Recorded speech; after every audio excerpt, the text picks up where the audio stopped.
Good afternoon, Chair Velasquez, Chairman Frank, Ranking Members Graves, Backus, and members of the committees. My name is Rick Wieczorek, and I am testifying today on behalf of the National Association of Federal Credit Unions. I serve as the President and CEO of Mid-Atlantic Federal Credit Union, headquartered in Germantown, Maryland. NAFCU and the entire credit union community appreciate the opportunity to participate in this discussion regarding the condition of small businesses and commercial real estate lending and local markets. At Mid-Atlantic, we are proud of our track record in helping our members and their small businesses. We have been an SBA-approved lender since 2004, and just last year became an SBA Express lender. We currently have closed or have pending 12 SBA loans that total approximately $8 million. Mid-Atlantic has just over $28 million in member business loans, putting us at very near the credit union member business lending cap. We believe that the success of our member business lending program is because of the expertise we have on staff at our credit union. Our top business lending personnel have over 85 years of combined SBA business and commercial loan experience, including receiving awards from the SBA. Credit unions believe that we can play an important role in the economic recovery.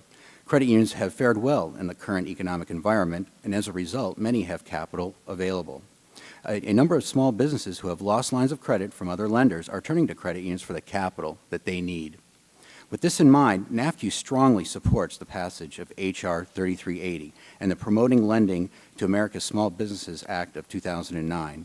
This bill would raise the member business lending cap to 25% of assets, while also allowing credit unions to supply the much-needed capital to underserved areas.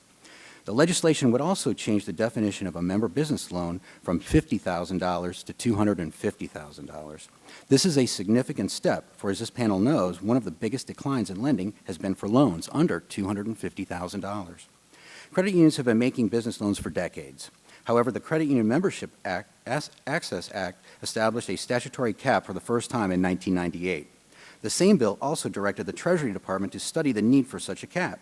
And in 2001, the Treasury Department released its study in which it concluded that credit unions' business lending currently has no effect on the viability and profitability of other insured depository institutions. The National Credit Union Administration has a strong track record for overseeing credit union business lending. Just two days ago, NCUA Chairman Debbie Matz wrote Treasury Secretary Geithner to assure him that if the arbitrary cap was modified, NCUA would promptly revise a regulation to ensure that additional capacity in the credit union system would not result in unintended safety and soundness concerns. Finally, while some have falsely tried to tie the arbitrary member business lending cap to the credit union exemption, I would point out that credit unions were tax exempt for nearly 80 years before any cap was put in place. So there is no correlation.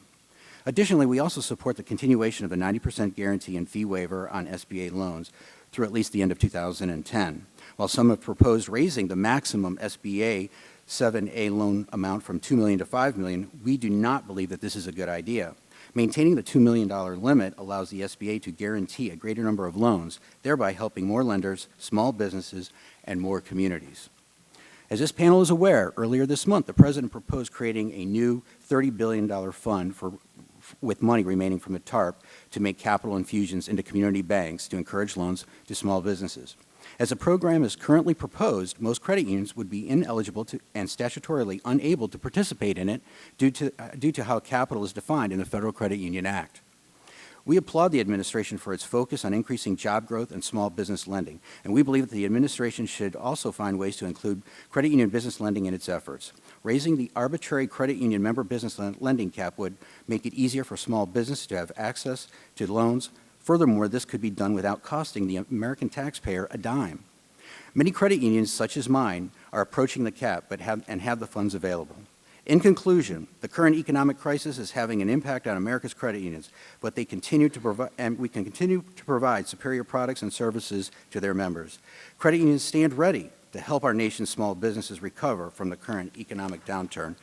Legislation before Congress, such as H.R. 3380 and the proposals to extend the fee waiver and 90% SBA loan guarantee, would aid credit unions in their efforts to help our nation's small businesses. Additionally, as new programs are proposed, we hope that they are designed to include credit unions. I thank you for the opportunity to appear before you today on behalf of NAFCU and welcome any questions that you may have.